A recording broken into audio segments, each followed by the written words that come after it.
안녕하세요. 저는 60대 아줌마예요. 전 못 모르는 나이에 시집가서 서른도 되기 전에 남편을 잃고 지금까지 혼자 아들 하나 보고 살았어요. 아들이 학교 가기 전에 남편이 퇴근길에 교통사고를 당해서 죽었거든요. 그때만 생각하면 아직도 눈앞이 깜깜해요. 남편을 기다리며 아들을 씻기고 저녁상을 보고 있었는데 경찰서에서 전화가 왔어요. 오인국 씨 보호자분 되시나요? 오인국 씨가 교통사고를 당하셔서 현재 병원 응급실로 이송 중인데 바로 병원으로 오실 수 있나요? 그 순간 하늘이 노랗게 보이고 머릿속이 새까맣게 변했죠. 잊고 있었던 기억이 떠올라서요. 제 팔자는 도대체 왜 이러는 건지, 제 인생에 이런 일이 생긴 게 처음이 아닙니다. 저희 부모님도 남편처럼 갑작스레 돌아가셨거든요. 고등학교 때 저와 언니가 둘이 누워서 책을 읽으며 공장에서 일을 마치고 돌아오는 부모님을 기다리고 있었는데 집으로 전화가 왔어요. 경찰이라면서요. 부모님이 일하시는 공장에 불이 나서 두 분 다 병원에 이송됐으니 당장 병원으로 오라고 했습니다. 언니와 전 둘이 손을 꼭 붙잡고 병원으로 달려갔죠. 그런데 병원엔 이미 흰 천을 뒤집어 쓴 사람들밖에 없었어요. 그중에 저희 부모님도 계셨고요. 정말 청천벽력이 따로 없었습니다. 졸지에 고등학교도 졸업하기 전에 저와 언니는 고아가 됐어요. 부모님 장례식이 끝나고 저와 언니는 외삼촌 댁에 1년, 큰 이모 집에 1년 살았습니다. 처음엔 삼촌이랑 이모라도 있어서 다행이다 싶었는데 핏줄이라도 다 팔은 안으로 굽는 거다 보니 눈칫밥을 안 먹을 수가 없었어요. 외숙모나 이모부는 대놓고 저와 언니를 보면 한숨을 쉬셨고 저희가 잠든 밤이 되면 삼촌이나 이모나 부부싸움을 하는 소리에 잠에서 깨기도 했고요. 당신이 장남도 아닌데 저희들을 왜 우리가 데리고 살아야 돼? 쟤들도 이제 조금 있으면 성인인데 자기들끼리 알아서 살라고 내보내야지. 가진 게 뭐가 있다고 쟤들을 내보내. 아, 당신 돈 있어? 쟤들 월세라도 얻어줄 돈 있냐고. 아, 우리가 쟤들 월세를 왜 내줘? 지금도 쟤들 먹는 거 입는 거 다 대주고 벅차 죽겠구만. 나 도저히 힘들어서 안 되겠으니까 당신 누나네로 보내. 아, 그 집 큰딸이잖아. 저와 언니는 외숙모와 삼촌이 싸우는 소리를 들으면서도 나가서 한마디도 할 수가 없었어요. 그냥 자는 척 하는 수밖에 없었죠. 그러다 결국은 얼마 되지 않아 큰 이모 댁에서 살게 됐습니다. 큰이모 댁은 삼촌 댁이랑 좀 다를까 싶었는데 거기도 마찬가지였어요. 이모부가 술만 드시고 오면 저와 언니에게 막말을 했거든요. 안 그래도 먹고 살기 힘들어 죽겠는데 내 팔자에도 없는 계집 애들까지 떠맡았으니 아유 내 팔자야. 술 먹었으면 곱게 들어가서 잠이나 잘 노릇이지. 아, 이 시간에 애들 앞에서 뭔 소리라는 거야.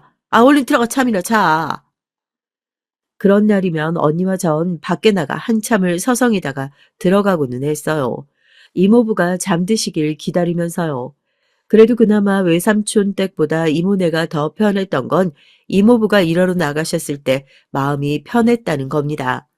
이모도 저희에게 잘 해주셨고 사촌 언니랑 오빠도 잘 해줬거든요. 그렇게 한참 예민했을 사춘기 때 여기저기 눈칫밥을 먹고 살아온 덕분에 언니나 저나 성인이 돼서도 눈치 하나는 빨라요.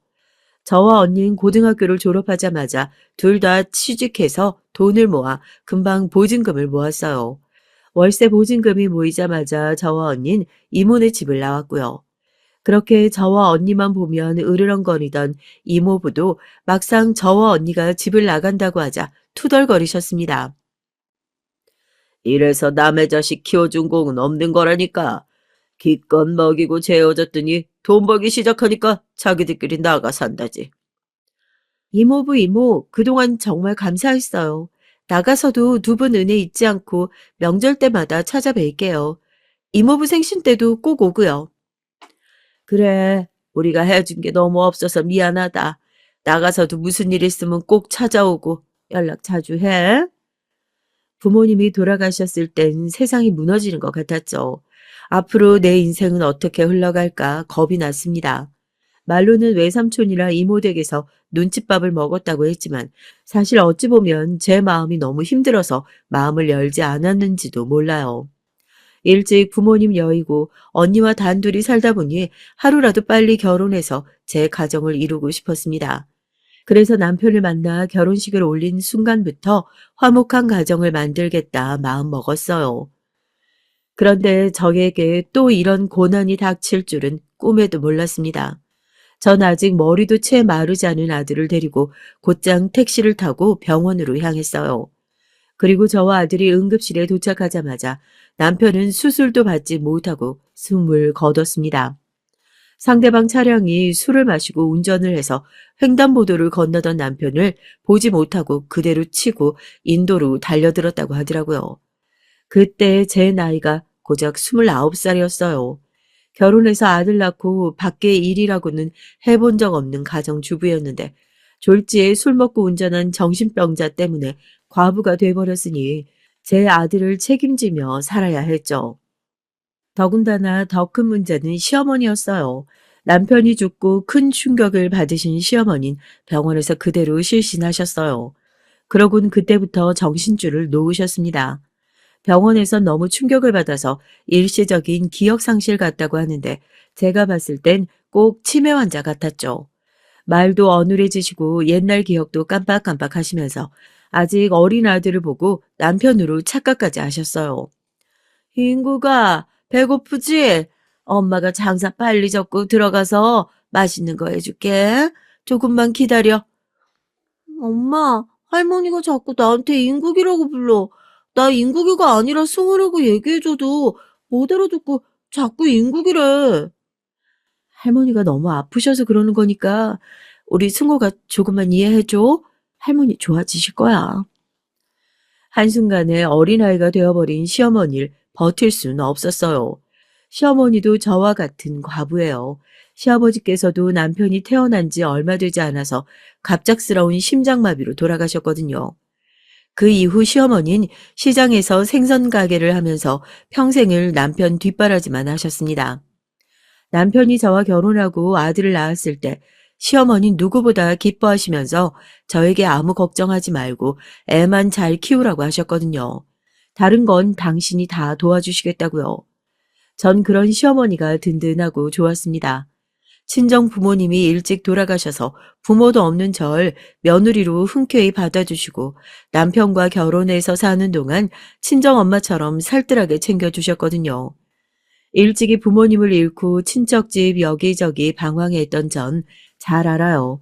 상대방이 나를 진심으로 좋아하는지 아니면 귀찮게 생각하는지 몇 마디 해보면 압니다. 결혼하고 저와 남편에게 작은 집을 구해주시고 시어머니는 생선가게 안에 작은 방 안에서 혼자 사셨어요. 전 그런 시어머니가 걱정돼서 함께 살자고 했는데도 시어머니는 싫다고 하셨고요. 아들내미 다 키워서 장가 보냈으면 끝이지. 아, 내가 아들 집에 얹혀서 살아? 난 일찍부터 혼자 되고 아무도 없이 아들하고만 살아서 아유 누구 눈치 보면서 사는 거 못해. 그러니까 내 걱정하지 말고 아유 너희 셋이나 재밌게 살아. 시어머니는 옛날 말대로 하면 여장부 스타일이었어요. 일찍이 남편 없이 혼자 아들을 키우며 사셔서 그런지 항상 씩씩하고 뭐든 다 괜찮다고 하시는 분이었죠. 맛있는 걸 먹으러 가자고 해도 당신은 괜찮으니 우리끼리 먹으라고 했고 같이 여행이라도 가자고 하면 당신은 생선 파는 게 더 좋다고 우리끼리 가라고 하셨어요. 그랬던 시어머니가 남편이 죽자 생선 장사를 하는 것도 잃어버린 채 정신을 놓아버렸어요. 그렇게 씩씩하고 강했던 분이 한순간에 무너지는 모습을 보니까 저도 가슴이 찢어질 것 같았습니다. 그러다 보니 저마저 정신을 놓을 수가 없었어요. 저에겐 책임져야 할 가족이 시어머니와 아들 둘이나 있었으니까요. 전 고민할 것도 없이 바로 시어머니가 하시던 생선 장사를 물려받아 장사를 시작했습니다. 아침이면 시어머니와 아들을 데리고 가게를 나와 가게 안에 작은 방에서 시어머니를 챙기면서 아들 학교 보내고 학원 보내며 장사를 했죠. 하루도 쉬지 않고 악착같이 사는 저를 보고 주변에선 저처럼 불쌍한 팔자도 없다고들 뒤에서 수군거렸지만 전 남이 뭐라고 하든 아무렇지 않았습니다. 생선만 많이 팔 수 있다면 다 참을 수 있었거든요. 이제 30 막 된 과부가 아픈 시어머니와 어린 아들을 혼자 돌보면서 산다는 게 보통 정신력으로는 버틸 수 없으니까요. 전 슬퍼할 시간도 없었습니다. 지금 당장 먹고 살 길이 막막하니 당장 장사에 매진할 수밖에 없었거든요. 그래도 다행인 건 시어머니께서 평생을 해온 가게다 보니 단골 손님이 워낙 많아요. 새벽부터 저녁까지 장사하면 우리 세 식구 굶지는 않았습니다. 더군다나 제가 힘들어할 겨를이 있을 수 없었던 게 아들을 생각하면 제가 힘든 내색을 할 수가 없었거든요. 아들도 어린 나이에 아버지를 잃고 쉽지 않은 환경에서 자라느라 고생이 많았을 텐데 공부를 기똥차게 잘했습니다. 남편이 원래 머리가 좋았거든요. 학교 다닐 때 전교에서 1, 2등도 해봤다고 하더니만 아들이 그런 남편을 닮았는지 학창 시절 내내 전교 1등을 놓치지 않았어요. 그런데 천사 같던 아들이 사춘기를 아주 심하게 겪었습니다. 고등학교에 가더니 어디서 못된 친구들을 사귀었는지 매일 집에도 늦게 들어오고 학교에서 싸움도 하고 다녀서 학교 선생님에게 연락이 오는 일까지 있었죠. 한 번은 그런 적도 있습니다. 한참 가게에서 장사하고 있는데 아들 학교에서 전화가 왔더라고요. 안녕하세요, 승호 어머니. 승호가 학교에서 일이 좀 있어서 어머님 오시라고 했는데 아직 말씀 안 드렸는지 어머님께서 오시질 않으시길래 제가 연락드렸어요. 전 전혀 모르는 일이었는데 아들 담임이 절 학교에 오라고 했다더군요. 그런데 아들은 일절 저에게 말이 없었습니다. 아, 예, 안녕하세요, 선생님. 아이, 제가 일이 바빠서 찾아뵙질 못했네요. 내일은 꼭 찾아뵙도록 하겠습니다. 무슨 일인지 몰라도 선생님이 직접 전화까지 했으니 보통 일은 아닌 것 같았습니다. 다음 날 전 가게 문을 닫고 학교로 향했죠. 그런데 아들 학교 교무실에 간 전 생각지도 못한 얘기를 들었어요. 저 승호가 요즘 사춘기인지 정관 좀 많이 달라서요. 원래 전교 1등을 놓친 적이 없는 모범생이었는데 요즘은 뭔가 불만이라도 있는 애처럼 친구들하고 붙기만 하면 싸워요. 며칠 전엔 같은 반 애 때려서 코피까지 나게 한 적이 있거든요. 그래서 어머님 모시고 오라고 한 건데 애가 글쎄 자기는 엄마 없으니까 모셔올 수가 없단 소리까지 하더라고요. 전 선생님의 얘기를 듣고 내내 얼굴이 빨개져서 민망했어요. 원래도 아들이 말을 잘 듣거나 얌전한 아이는 아니에요. 그렇다고 엄마가 없다고 말할 정도로 저와 사이가 안 좋지는 않았는데 그렇게 말했다고 하니 저도 충격을 받았습니다. 남편 죽고 가게 하느라 바쁘다 보니 아들에게 부족한 엄마가 되고 싶진 않아서 하고 싶다는 건 웬만해선 다 해주면서 오냐오냐 길렀어요. 그래서인지 애가 제 마음을 몰라줍니다. 평소에 보면 제가 생선 가게를 하는 것도 창피하고 싫은지 주변 친구들에게 우리 집이 생선 가게 한다는 말도 안 하는 것 같더라고요. 선생님께 허리 숙여 죄송하다고 말씀드리고 전 집으로 돌아왔습니다. 아무래도 선생님의 말씀이 걸려 그날 저녁 아들을 앉혀놓고 얘기를 나눴죠. 요즘 사춘기가 온 거냐, 왜 친구를 때린 거냐 물었습니다. 그런데 제 말에 눈이 번쩍 커진 아들이 자리에서 벌떡 일어나더니 갑자기 소리를 지르더라고요. 엄마, 우리 학교에 왔었어? 왜? 학교에 올 거였으면 나한테 말을 했어야지. 왜 말 안 하고 왔어? 아이, 쪽팔려. 얼굴을 잔뜩 구기며 쪽팔린다고 말하는 아들의 태도에 전 기가 막혔죠. 그래서 저도 화가 났습니다. 뭐? 너 이 자식, 너 지금 뭐라고 했어? 엄마가 네 학교에 간 게 왜 쪽팔린다고? 엄마 생선 장사하는 거 아무한테도 말 안 했는데 엄마 설마 그 옷 입고 학교에 온 건 아니지? 그 옷에서 생선 냄새 장난 아니란 말이야. 순간 전 너무 황당해서 말문이 다 막혔습니다. 아들은 제 말은 아예 들리지 않는 건지 자기 얘기만 해댔어요. 제가 생선 냄새가 나서 창피하다고요. 어? 그래. 엄마가 생선 냄새가 나서 창피해? 그러는 넌 친구랑 싸워서 코피까지 나게 해놓고 그건 안 창피하니? 네가 깡패야? 왜 친구 코피를 터뜨려? 전 아들이 괘씸하고 미웠습니다. 저라고 평생 만지지도 못했던 생선 대가리를 척척 잘라내면서 생선 가게 하고 싶었겠어요. 이게 다 아들 하나 잘 키워보려고 아등바등 살다 보니 이렇게 된 건데 하나밖에 없는 아들 녀석이 제 마음을 몰라주니 서러워서 눈물이 절로 나더라고요. 그런데 그때 아들이 하는 말이 기가 막혔습니다. 내가 그 새끼 왜 때렸는 줄 알아? 그 새끼가 내가 의대 갈 거라고 했더니만 난 아버지도 없이 가난한 새끼라 죽어도 의대 못 간다잖아. 돈 없어서. 순간 전 가슴이 철렁 내려앉는 것만 같았어요. 아들이 그런 소리를 들었을 거라고는 상상도 못했거든요. 뭐, 뭐야? 아, 어떤 자식이 내 아들한테 그딴 소리를 해? 네가 왜 의대를 못 가? 걱정하지 마. 엄마가 생선을 팔든 뭘 팔든 너 무조건 의대 보내줄 테니까. 넌 쓸데없는 짓 하지 말고 공부나 해. 그랬습니다. 전 저대로 먹고 살 걱정만 하고 사느라 신경 쓰지 못했는데 아들도 나름대로 학교에서 쉽지 않은 생활을 하고 있었더라고요. 그날부터 제 목표는 단 하나였어요. 제 아들을 의대에 보내는 거요. 공부도 제일 잘하고 운동도 잘하는 우리 아들이 제대로 된 부모 만났어도 그런 소리를 듣지는 않았을 거예요. 제가 가난하고 생선 장사나 하고 있으니 제 잘난 아들이 그런 취급을 당한 겁니다. 그때 전 다시 각오했어요. 제 아들이 원하는 대로 어떻게든지 의사 선생님을 만들기로요. 그래서 그때부턴 더 악착같이 살았습니다. 단 하루도 쉬지 않고 일주일 내내 생선을 팔았죠. 아들은 아무것도 신경 쓰지 않고 공부만 할 수 있도록 뒷바라지를 했고요. 물론 참기 힘든 정도로 힘든 순간도 있었어요.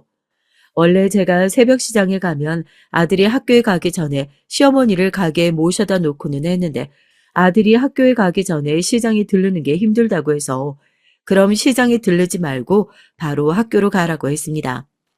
할머니는 제가 챙기겠다고요. 어쩌겠어요. 공부하기도 바쁜 애한테. 정신도 온전치 않은 할머니를 맡길 수는 없으니 그냥 제가 새벽 시장에 갈 때 트럭에 시어머니를 모시고 다녔습니다.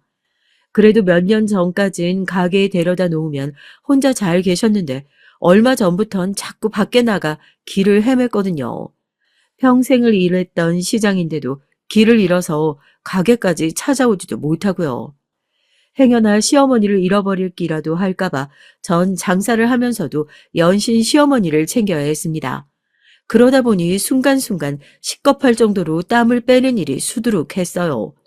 한참 장사하고 있는데 어머님이 뜨거운 걸 만지다가 화상을 입어서 급하게 응급실에 가기도 하고 저한테 말도 안 하고 자꾸 밖에 나가서 찾아다니느라 애먹은 적이 한두 번이 아니에요. 그럴 때면 저도 모르게 눈물이 펑펑 쏟아집니다. 정말 너무 서럽고 힘들어서요. 그래도 눈물을 손으로 비비며 꾹 참았습니다. 지금이야 이렇게 고생하고 힘들지만 앞으로 아들이 의사가 되면 저도 한시름 놓을 수 있을 것 같아서요. 그렇게 꾹 참고 산 게 보람이 있었죠. 제 아들이 단번에 의대에 합격했어요. 당연한 결과였죠. 동네에서 우리 아들만큼 똑똑한 놈은 없으니까요. 아들이 서울대 의대에 합격했다는 소식을 들었을 때 정말 등에 날개라도 생긴 것처럼 금방이라도 하늘을 날 것 같더라고요. 전 아들이 너무 자랑스러웠습니다. 하지만 아들에게 있어 전 항상 부족한 엄마였어요. 학교 졸업하고 성인이 되니 더는 엄마가 필요하지 않은 것 같더라고요. 입학식 날 친구들이랑 밤새도록 놀기로 해서 엄마랑 할머니 와도 잠깐밖에 못 봐. 집에서 먼데 그냥 오지 마세요. 내가 친구들이랑 사진 찍어서 보내줄게. 오랜만에 가게까지 닫고 대학 입학식에 갈 생각에 기다리고 있었는데 글쎄 아들이 오지 말랍니다. 친구들이랑 약속이 있다고요.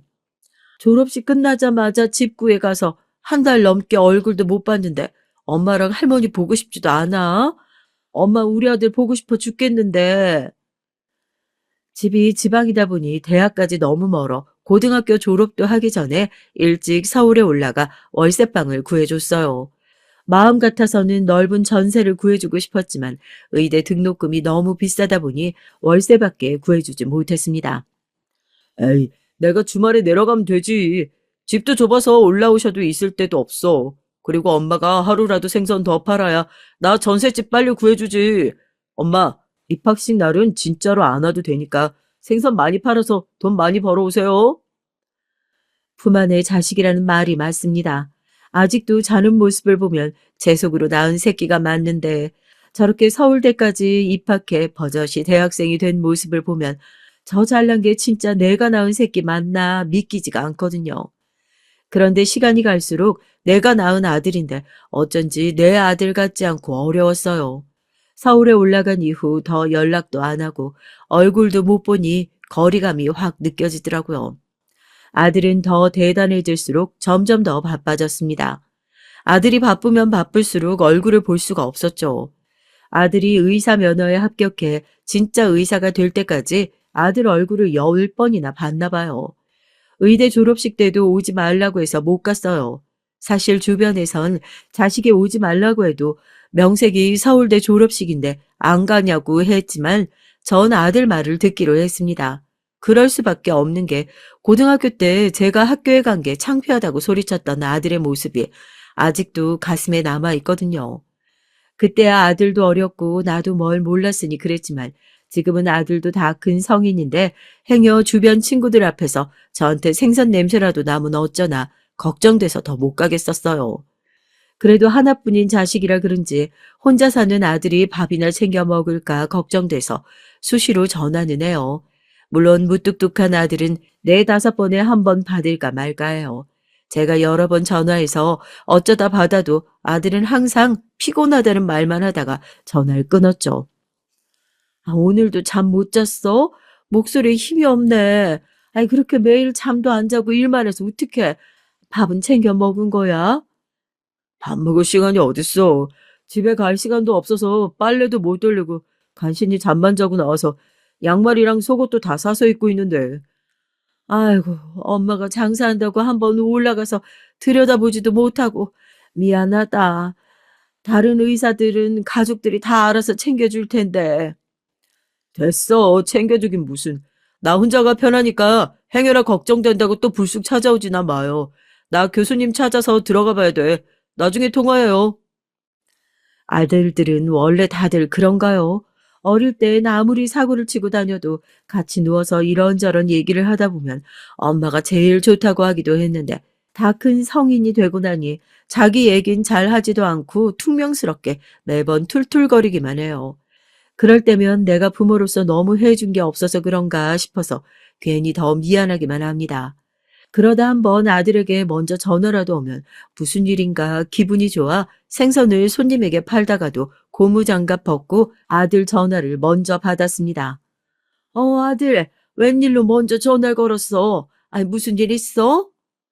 핸드폰 화면에 아들이라는 두 글자만 봐도 심장이 쿵쾅 크게 뛰고 절로 기분이 좋아요. 그럴 때면 이런 게 바로 자식이구나 싶더라고요. 그렇지만 부모는 언제나 짝사랑이에요.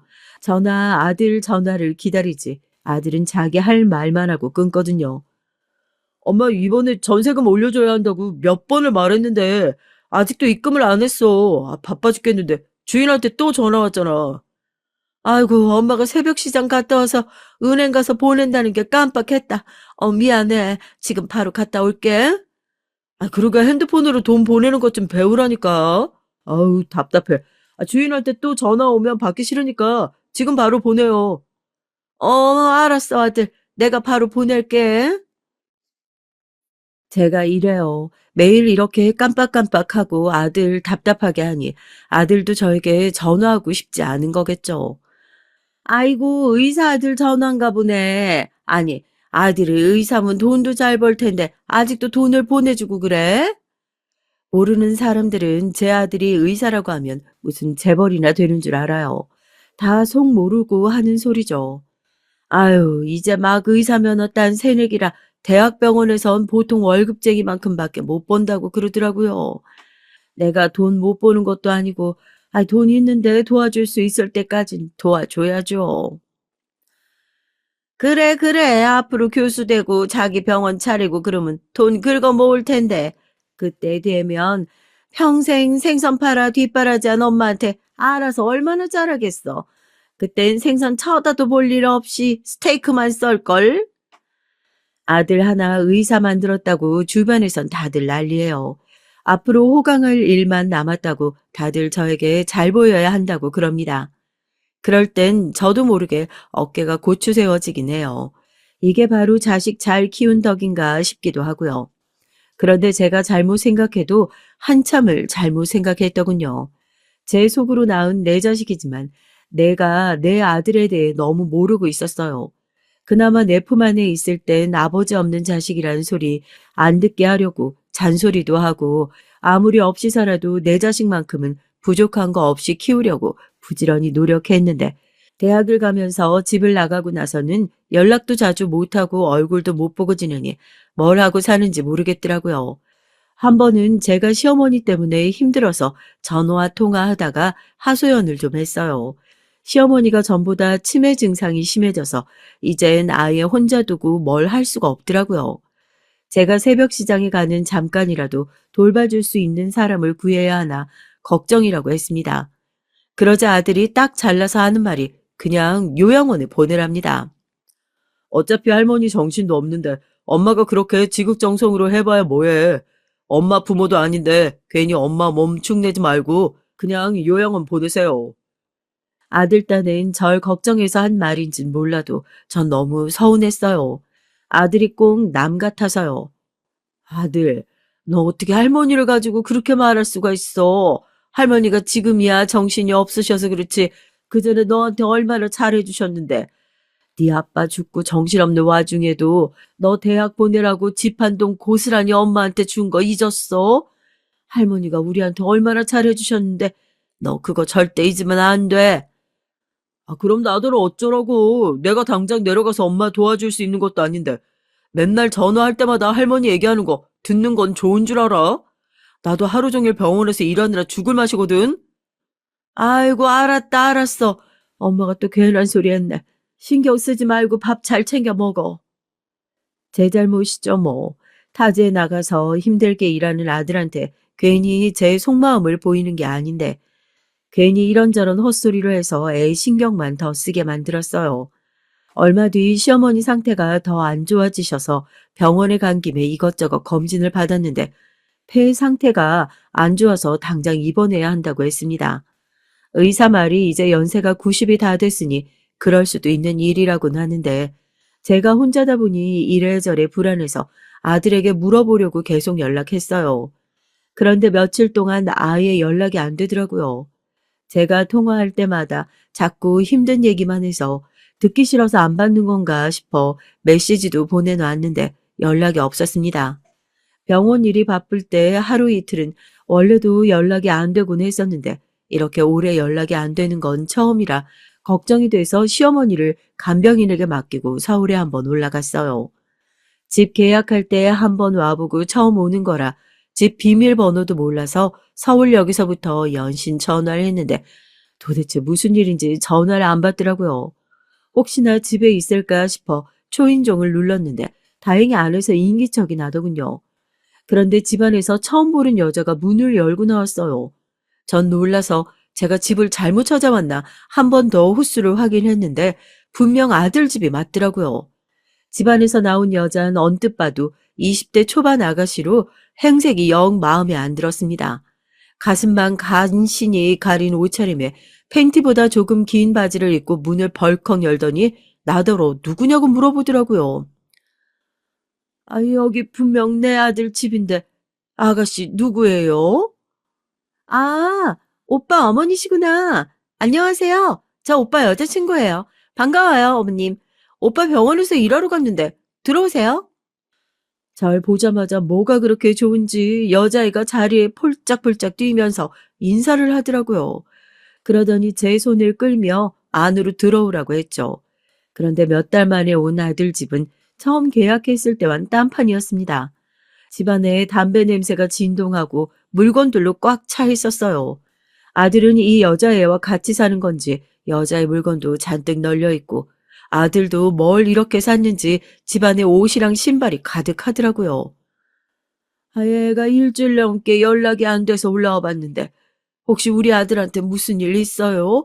아, 전화를 이 정도로 안 받은 적이 없어서.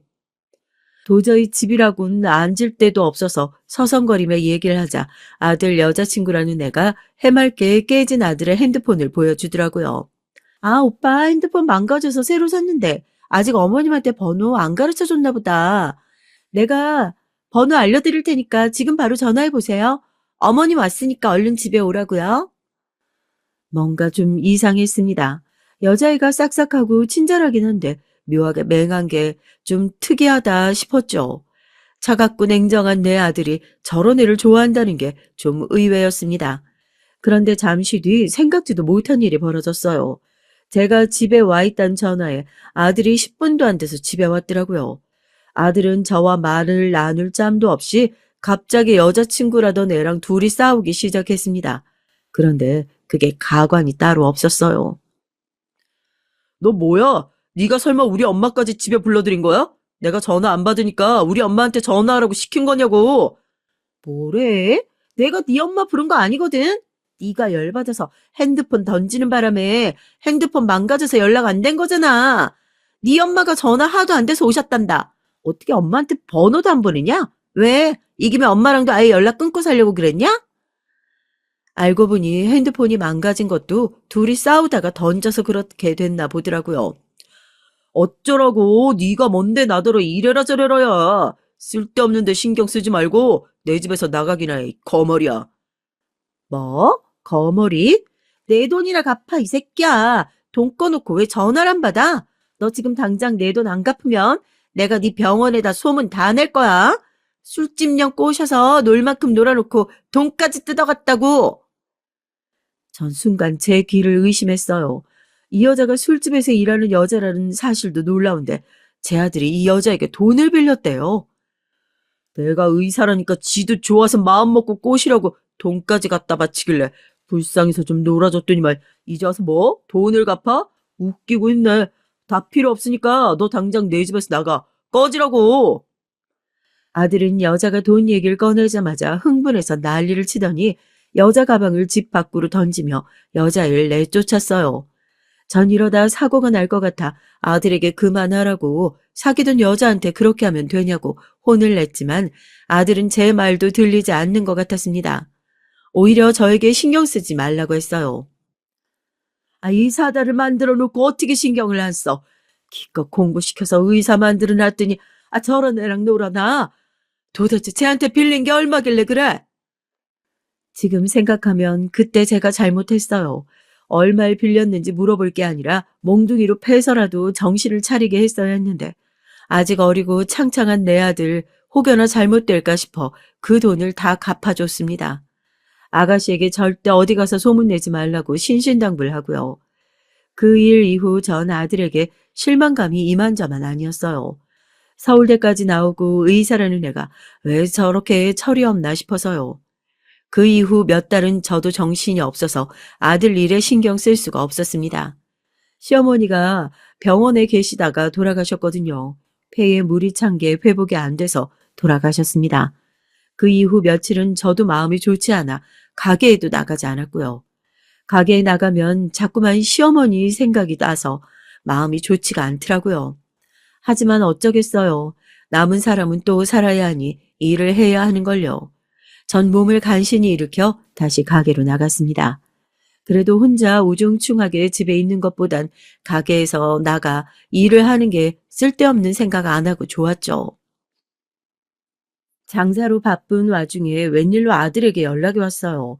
그런데 아들놈이 하는 말이 기가 막혔습니다. 그 난리를 친 지 얼마나 됐다고 몇 달 만에 연락이 와선 또 이상한 소리를 하더라고요. 잠깐 휴가를 내고 미국에 갔다 온답니다. 갑자기 미국? 매일 바쁘다고 할머니 49제 때도 못 온다더니만 갑자기 미국은 왜 가는데? 여행이라도 가는 거야? 여행 비슷한 건데 결혼할 여자친구 부모님이 미국에 계셔서 인사드리고 오려고요. 간 김에 아예 결혼 허락도 받고 오려고. 결혼이라니? 아니 전에 만나던 걔랑은 당연히 헤어진 줄 알았는데 설마 다시 또 만나는 거야? 엄마, 언제적 얘기하는 거야? 걔가 무슨 여자친구야. 혹여나 나중이라도 내 여친 앞에서 그 못된 년 말도 꺼내지 마. 그 길로 내 혼사길 바로 막히는 거야. 전 순간 어안이 다 벙벙했어요. 바로 얼마 전까지 다른 여자랑 싸우고 난리를 치더니만 갑자기 결혼할 여자친구가 생겼다네요. 제 아들이지만 도대체 누굴 닮았는지 여자를 참 좋아해요. 세상에 뭐 이런 남봉꾼이 다 있나 싶었습니다. 제가 말문이 막혀 입을 딱 다물었는데도 아들은 아랑곳하지 않고 본인은 일주일 미국에 있다가 올 생각이니 연락이 안 되더라도 걱정하지 말라고 하더라고요. 아, 네가 언제 나한테 어디 간다고 보고하고 다녔니? 웬일로 연락을 다 했대. 엄마가 또 며칠 연락 안 된다고 쪼르르 집이랑 병원에 찾아올까 봐 그러지. 암튼 내가 연락할 때까지 연락하지 마세요. 원래도 무뚝뚝하고 자기밖에 모르는 녀석이니 이제 무슨 말을 들어도 서운하지도 않았습니다. 오히려 미국에 간다고 먼저 연락해 준 게 고마울 따름이었죠. 알았어. 아, 미국 다녀오거든 엄마한테도 네 여자친구 정식으로 소개해줘. 아, 네가 결혼까지 생각하는 여자라고 하니까 엄마도 궁금하네. 제 말에 아들은 결국 대답도 안 해주고 전화를 끊었습니다. 그리고 얼마 뒤 또 저를 불안하게 하는 일이 생겼어요. 아들이 결혼할 여자가 있다고 한 얘기를 한 이후 통 연락이 없길래 걱정돼서 전화를 했는데 아들이 또 전화를 받지 않았습니다. 아들과 한 달 가까이 연락이 되지 않으니 아무래도 걱정이 돼 가게 문 닫고 서울에 올라왔어요. 전에 있었던 일이 떠올라 이 녀석이 또 뭔 사고를 친 건가 싶어서요. 그런데 아들의 행방이 묘연했습니다. 분명 아들 집이 맞는데 아무리 초인종을 눌러도 안에서 인기척이 없더라고요. 이럴 줄 알았으면 아들 집 비밀번호라도 물어보는 건데 전화도 받지 않으니 슬슬 걱정되기 시작했어요. 전 혹시나 아들에게 무슨 일이라도 생긴 게 아닌가 싶어서 아들이 일하는 대학병원으로 찾아갔죠. 아들이 연락이 안 되더라고요. 절대 찾아오지 말라고 했지만 부모 마음에 어떻게 가만히 있어요. 그런데 놀라운 게 글쎄 제 아들이 병원을 그만뒀다네요. 심지어 간호사 말이 제 아들이 병원을 그만두고 아예 미국으로 갈 거라고 했답니다. 순간 전 머리가 띵했어요. 이게 다 무슨 소린지 모르겠더라고요. 병원을 그만뒀다는 건 뭐고 병원을 차린다는 건 또 무슨 소린가 싶어서요. 바로 얼마 전에도 친구에게 돈을 빌려줘서 돈 없다고 생활비를 조금만 보내달라고 하더니만 도대체 무슨 돈이 있어서 병원을 차렸다는 건지 알 수가 없었죠. 전 아무래도 불안해서 이대로 집에 내려갈 수가 없었습니다. 아들 얼굴을 보지 못하면 안심이 되지 않아 못 내려갈 것 같았거든요. 전 다시 아들이 사는 집으로 가봐야겠다 싶어 병원을 나섰죠. 그런데 그때 병원 건너편 횡단보도에 익숙한 얼굴이 보였습니다. 바로 제 아들이었어요. 옆에 웬 여자랑 다정하게 손을 잡고 서 있더라고요. 바로 저 여자가 결혼할 여자인가 보다 싶어 전 반가운 마음에 신호가 바뀌자마자 한달음에 아들에게 달려갔습니다. 연락이 안 된 것도 안 된 거지만 아들이 결혼하겠다고 한 여자가 어떤 앤지 저도 너무 궁금했거든요. 아들, 아, 도대체 뭐라고 다니길래 이렇게 연락이 안 돼? 엄마가 얼마나 연락했는지 알아? 전 아들 어깨를 툭 치며 도대체 뭐라고 다니는 거냐고 했어요. 그제야 저를 발견한 아들은 못 볼 걸 보기라도 한 것처럼 눈을 크게 뜨더니 소스라치게 놀랐습니다. 그때 아들 옆에 있던 아들의 여자친구가 절 위아래로 훑어보더니 저더러 누구냐고 물었어요. 전 당연히 승호 엄마라고 소개하려고 했는데 그때 아들이 먼저 나서서 소개를 하더군요. 그런데 아들이 하는 말이 기가 막혔습니다. 아, 이 아줌마 자기 신경 안 써도 돼. 우리 집 가정부야. 워낙 가깝게 지내다 보니까 나더러 아들이라고 부르시거든. 난 엄마라고 부르기도 하고. 오랜만이에요, 아줌마. 잘 지내셨어요? 순간 전 시간이 그대로 멈추기라도 한 줄 알았습니다. 그 정도로 당황했어요. 아들이 저더러 자기 집에서 가정부로 일하는 아줌마랍니다. 전 다시 곱씹으며 생각해봐도 제가 잘못 들은 줄 알았어요. 아들, 지금 나한테 뭐라고 한 거야? 가정부? 내가 왜 가정부야? 전 너무 기가 차서 말이 나오지도 않았어요. 말을 버벅거리며 아들 팔을 붙잡으려고 하는데도 아들은 절 외면하더니 제게 꾸벅 인사를 하고 그대로 길을 건넜습니다. 너무 놀라서 그 자리에 그대로 굳어버린 전 발이 떨어지지 않아 아들을 따라갈 수가 없었어요. 전 어디로 가야 할지 몰라 내내 방황하다가 결국은 아들 집으로 향했습니다.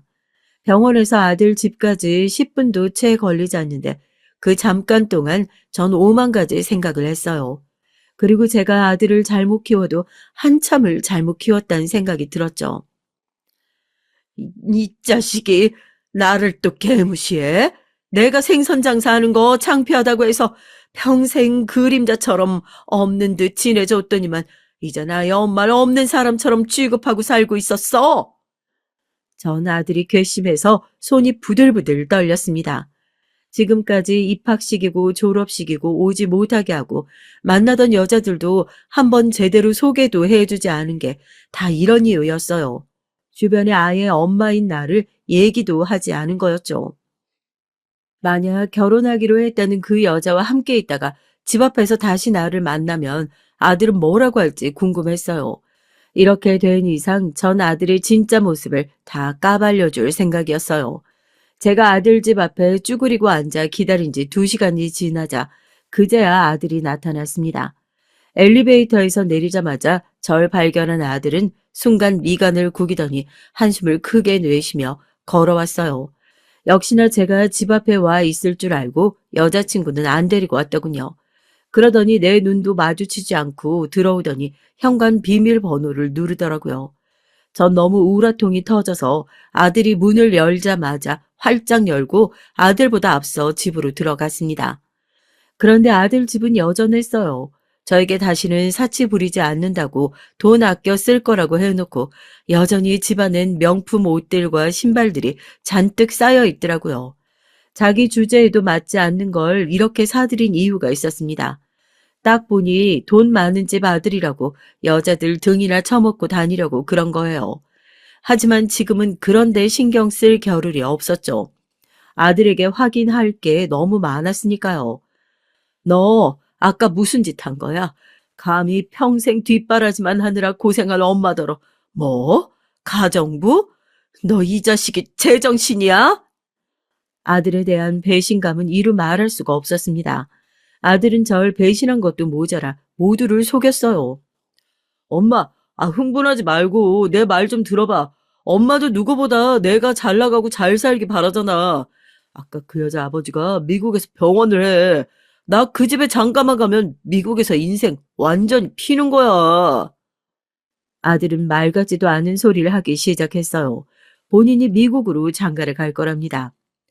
그래서 그 여자 따라 미국 가서 살려고 병원도 그만두고 엄마도 엄마라고 소개도 못하는 거야? 왜? 엄마가 생선 장사한다고 하면 그 여자가 너랑 결혼 안 해준대? 이렇게 된 김에 전 아들의 진짜 속마음을 알고 싶었어요. 그동안 저도 애써 모른 척 외면하고 있었지만 아들이 절 부모로서 존경하기는커녕 창피해야 한다는 건 저도 알고 있었습니다. 하지만 아무리 그래도 정말 절 버리고라도 새로운 인생을 살고 싶어 하는 건지 꼭 알고 싶었어요. 나도 이렇게까지 하고 싶진 않았어. 근데 그 여자애랑 이렇게 잘 될 줄 모르고 처음 만났을 때부터 우리 부모님 다 외국에 계시다고 했어. 아니, 엄마도 알잖아. 내가 좀 귀티도 나고 의사잖아. 그러다 보니 여자들이 만나면 당연히 좀 있는 집안 자식인 줄 알더라고. 아들은 이미 정신이 나간 것 같았어요. 서울대를 나와 의사까지 됐으면 우리 집안에서 성공할 수 있는 만큼 최고로 성공한 건데 거기에 만족할 줄 모르고 거짓말까지 하면서 새로운 삶을 꿈꾸고 있었죠. 마치 자기가 만들어 놓은 거짓말이 사실이라도 되는 것처럼 말이죠. 그래서 너는 어떻게 하고 싶은 건데? 이 엄마가 뭘 어떻게 해주면 되겠어? 제가 다 포기한 듯 아들의 의사를 물어보자 아들은 이때다 싶었는지 술술 얘기를 하더군요. 저더러 그냥 없는 듯 살아주면 된답니다. 그 여자애와는 이미 얘기가 끝난 상태로 곧 미국으로 같이 들어가서 미국에서 의사 면허를 새로 취득할 거래요. 그러면 미국에서 결혼하고 바로 그 여자의 부모 병원에서 근무할 거랍니다. 결혼식 날 자기 부모는 대충 미국에서 돈을 주고 구해서 외국에서 온 척 연기하게 할 거고요. 어차피 부모님도 외국에서 사업한다고 했으니 자주 안 보고 산다고 해서 여자친구가 의심하지 않을 거래요.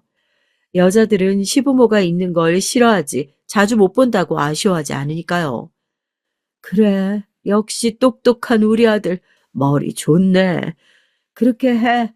미국 가서 결혼도 하고 행복하게 살아.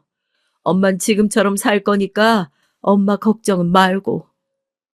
전 모든 걸 해탈한 사람처럼 아들의 손까지 잡아줬습니다. 그러자 아들은 몇 년 만에 보는지 모를 정도의 해맑은 얼굴로 밝게 웃더라고요.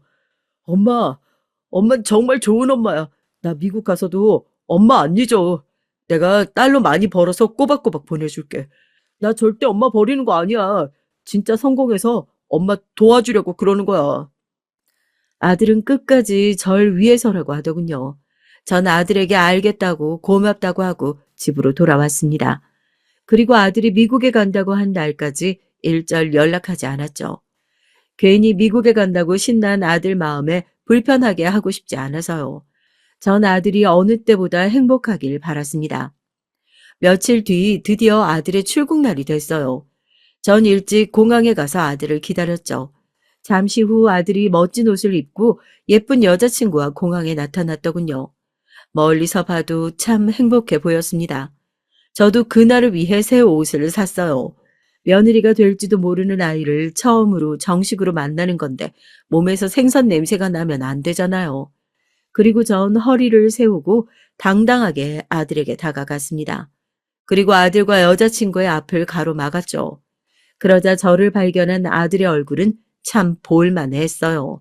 꼭 귀신이라도 본 사람처럼 얼굴이 하얗게 질렸더라고요. 그때 아들 옆에 있던 여자친구가 절 보고 인사했습니다. 어머, 저번에 뵙던 그 가정부 선생님이네. 여기서 또 뵙네요. 우리가 인연인가 봐요. 여자친구가 참 싹싹하더군요. 이제 보니 제 아들이 여자복은 있는 것 같아요. 만나는 여자마다 자기보다 괜찮은 애들만 만나는 거 보면요. 아가씨가 똑똑하네. 맞아요. 우리 인연. 내가 여기 있는 숭어 엄마거든. 같은 자식 키우는 입장에 내가 도저히 아가씨 부모한테 미안해서 이 자식을 미국에 보낼 수가 있어야지. 오늘은 좀 슬프고 쪽팔려도 미래를 생각했을 땐 아가씨도 나한테 고마워할 거야. 제 말에 아들 여자친구는 이게 무슨 일이냐고 했어요. 저에게 어머님이 맞냐고 몇 번이나 물었죠. 그러자 당황한 아들은 저에게 여긴 왜 왔냐고 소리를 질렀습니다. 엄마가 여길 왜 와? 내가 미국 가서 알아서 연락한다고 했잖아. 제발 이러지 말고 가요. 전 순간 참지 못하고 아들의 머리통을 세게 갈겼어요. 온 힘을 다해서요. 그러자 아들이 놀라서 절 노려보더군요. 전 곧장 그 얼굴에 사진을 여러 장 던져줬습니다. 그러자 사진이 꽃가루처럼 바닥에 떨어졌어요. 아들 여자친구는 곧바로 사진을 주워 확인하더군요. 사진 속엔 아들과 그 술집에 다니던 전 여친이 서로 끌어안고 밝게 웃고 있었습니다.